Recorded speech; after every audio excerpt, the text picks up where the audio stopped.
la reconocida escritora española Almudena Grandes, que ha venido a Lima para participar en la Feria Internacional del Libro. ¿Cómo estás, amiga? Muy bien, muy contenta de estar aquí.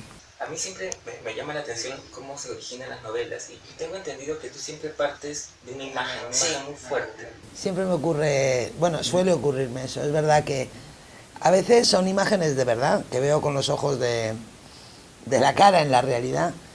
Y a veces, aunque es todo un poco de miedo contarlo, porque parezco el niño del sexto sentido,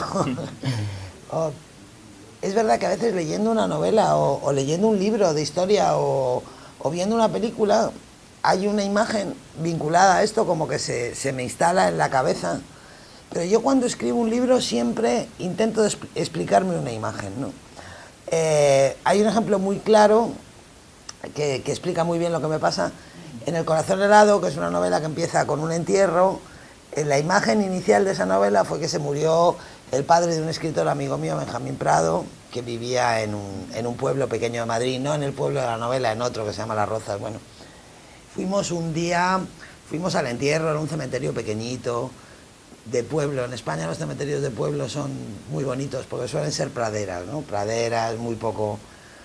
Y había poca gente en el entierro, entonces estaban alrededor de la tumba, estaba la familia por un lado, a los que yo conozco a todos, porque Benjamín es muy amigo y veraneamos en el mismo pueblo, y yo conocía a su padre, a sus hermanas, a todos.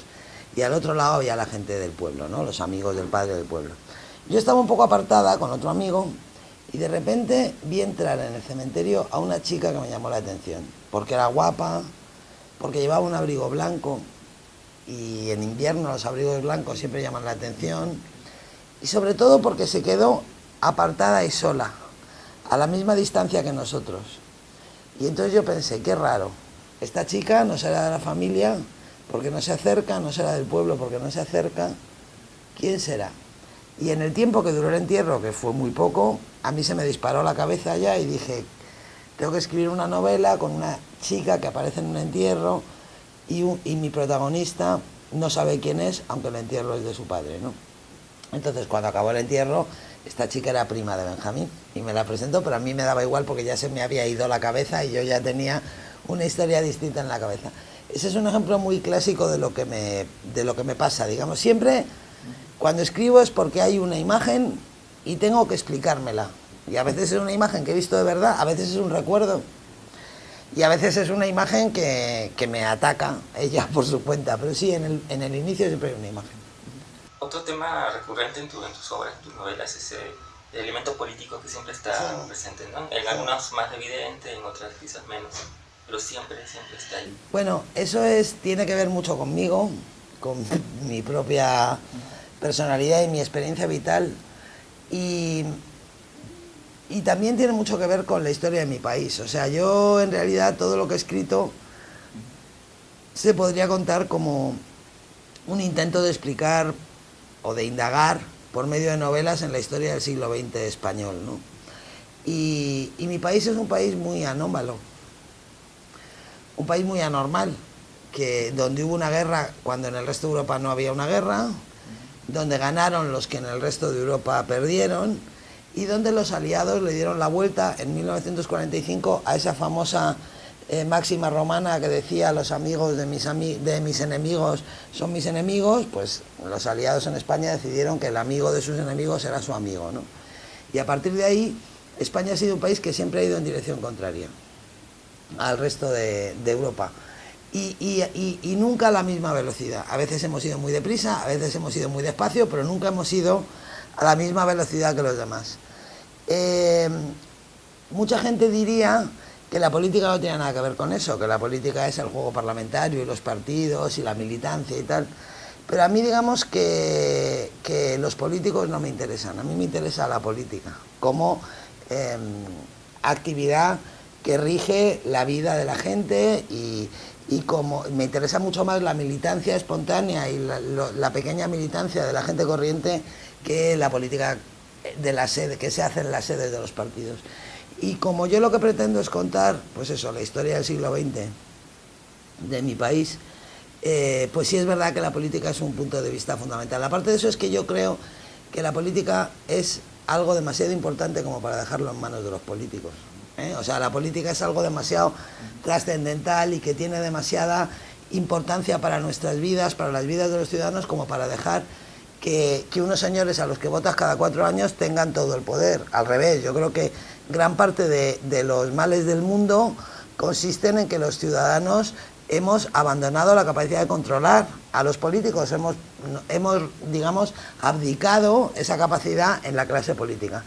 Y a mí no, a mí me interesa mucho la política como ciudadana y me interesa mucho la política como termómetro de la sociedad. Entonces yo no puedo escribir un libro que no sea político. De todas formas, hay una cosa, yo ya sé que ahora la crítica marxista está muy pasada de moda porque el marxismo está muy pasado de moda en general, pero George Lucas decía una cosa que a mí me parece fundamental y una verdad absoluta, ¿no? Y él decía que la literatura puede tener que ver con la política o no. Eso es una elección del autor, ¿no? De cada libro. Pero que la literatura siempre tiene que ver con la ideología, porque es una toma de conciencia, una toma de postura ideológica frente a la realidad. Yo creo que eso es verdad. Escribir es mirar el mundo y contar lo que uno ve. Y entre los filtros que determinan la mirada de cada persona está la ideología inevitablemente, porque lo que es bueno y lo que es malo no es lo mismo para todos, lo que es justo y lo que es injusto no es lo mismo para todos, y la objetividad es una quimera. Tú no le puedes pedir a nadie que abdique de sus convicciones fundamentales para contar lo que ve. Entonces, digamos que sí, que es verdad que yo estoy convencida de que los marxistas tenían razón, de que la literatura tiene mucho que ver con la ideología, y soy muy consciente de eso cuando escribo. Ahora que mencionabas lo de la historia del siglo XX en España, la guerra civil, pensaba que aquí en el Perú hubo también una época de guerra interna, sí, de violencia, y que cuando, bueno, ocurre esto y pasa finalmente este proceso, esta época, aparecen muchas novelas contando un poco la guerra interna aquí. Y se discute ahora si se debe seguir escribiendo sobre eso. Y yo te hago esta pregunta porque en España creo que también ocurre un debate parecido, es decir, ¿se puede seguir escribiendo sobre la guerra civil? Me parece haber leído una entrevista que dices que sí, que se debe seguir escribiendo, pero quizás de otra manera. Yo creo que, en principio, nadie, desde luego yo no, pero creo que nadie debería arrogarse el derecho de decidir sobre lo que se debe escribir y sobre lo que no se debe escribir, porque la libertad de un escritor es un principio inviolable de esta historia, ¿no? O sea, los escritores deben estar en condiciones de escribir los libros que ellos quieran escribir. Y si se escriben libros sobre la guerra civil o sobre el proceso de paz aquí en Perú o sobre Sendero, sobre lo que sea, es porque hay gente que necesita escribirlos y probablemente hay mucha gente que necesita leerlos. Aunque luego algunos santones, digamos, de la cultura oficial decidan que no debería esto ser así. Bueno, pues, es decir, en la publicación, en un libro hay dos actores, dos protagonistas principales, el lector y el autor, y lo demás son secundarios, ¿no? O sea que yo creo que evidentemente en España, en la historia reciente, la guerra y sobre todo la posguerra, fíjate, yo ahora estoy escribiendo una serie de 6 novelas sobre la posguerra española, y cada vez que saco un libro,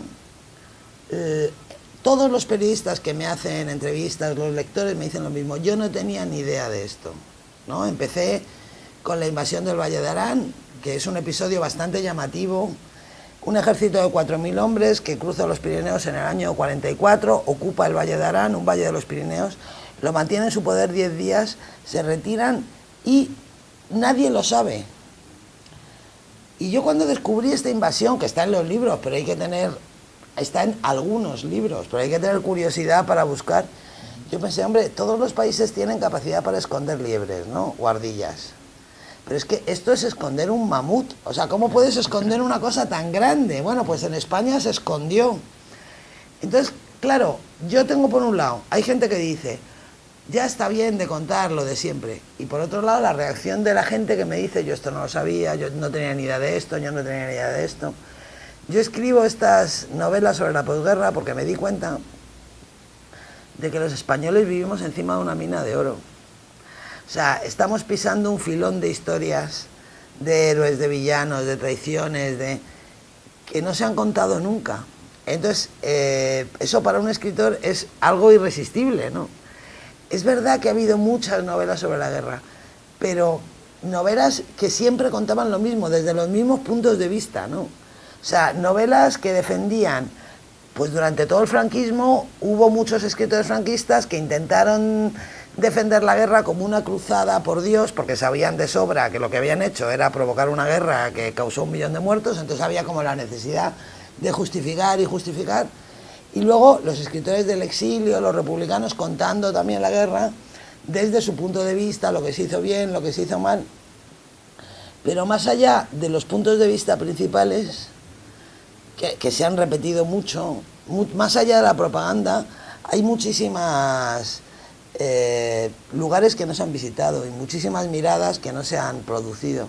Y la posguerra es un tema sobre el que no se ha escrito prácticamente nada. O sea, la posguerra desde el punto de vista del hambre y de la vida cotidiana sí, pero desde el punto de vista de la resistencia, por eso me dice la gente, yo no sabía nada, la resistencia no se ha explotado. Yo creo que a los españoles les parezca raro que a otros españoles les interese el tema de la vida de sus abuelos. A mí eso es lo que me parece una normalidad. Y yo estoy muy bien posicionada para ver cómo ha evolucionado el tema, porque yo recuerdo que cuando yo publiqué El corazón helado en 2007, había mucha gente que protestaba y decía otra vez, y yo creo que en estos años se ha normalizado la cosa y ya a la gente le parece, ya hay menos voces discordantes, ya parece como que se ha conseguido la normalidad en ese aspecto, ¿no? Para terminar, Almudena, yo sé que tú conoces mucho de literatura peruana y que tienes amigos escritores. Y tienes una amistad con Alfredo Bryce Echenique. Sí. ¿Cómo surge esa amistad? ¿Cómo se conocen? Pues mira, yo conocí a Alfredo Bryce, y lo voy a contar esta tarde en la feria, porque cuando yo publiqué Malena es un nombre de tango, mi editora, Beatriz de Moura, tuvo la, para mí, extravagante idea de pedirle que me presentara la novela. Entonces, Alfredo dijo que sí, lo cual para mí fue como algo increíble, ¿no? Como si me dicen, te ha tocado la lotería, ¿no? Alfredo dijo que sí, dije yo, ¿cómo va a presentar a Alfredo mi novela? Y entonces yo fui cargada de emoción a aquel acto y bueno, y me asombraba la naturalidad con la que Alfredo hablaba de mi novela. O sea, él estaba allí presentando con mucha naturalidad y yo le miraba y yo decía, bueno, esto no me está pasando a mí, o sea, que ¿cómo puede ser esto, no? Y a partir de ahí, además éramos casi vecinos, teníamos muchos amigos comunes. Yo justo el año de Malena me divorcié y me empecé una relación con Luis García Montero, que era amigo de Alfredo por otro lado, y en sus años de Madrid nos vimos mucho y fuimos muy amigos. Y yo me acuerdo además cuando Alfredo se fue de Madrid, que no nos creíamos que se fuera, porque él en realidad no se quería ir, porque decía que no podía vivir en Madrid porque se divertía demasiado y salía demasiado. Aquel proceso fue tan largo que hacíamos cenas de despedida y fiestas de despedida, Alfredo, todos los días, pero durante 8 meses. O sea, era como, oye, venid que le vamos a hacer una despedida a Alfredo. Y yo decía, no, vamos, pero hace 6 meses, hace 4, hace 2. Y le echamos mucho de menos, la verdad, sí. Yo no sé si él nos echará de menos a nosotros, pero Madrid le echa de menos, eso seguro. Muchísimas gracias, Almudena, ha sido un placer. Amigos, estuvimos con Almudena Grandes, que ha venido para participar en la Feria Internacional del Libro. Gracias.